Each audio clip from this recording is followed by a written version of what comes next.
What's up guys, it's Rizzy here, and as you can see, level 15, and look at this madness, alright? So most of you guys know how to do this, but basically when you go to the main menu, and you click on servers, you want to click EU North 2, and holy crap, that was close, I almost died.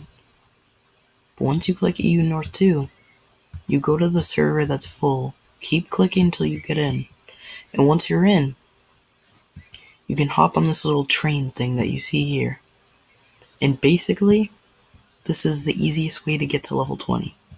So this is how you want to get all your characters super fast. And I know I had a good series going on, but that last video just got to me, alright? I was pretty mad.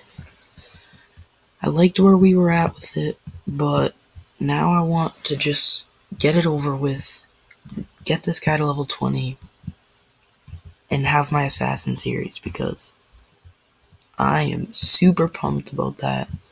I do not know about you guys, but I just wanted to film.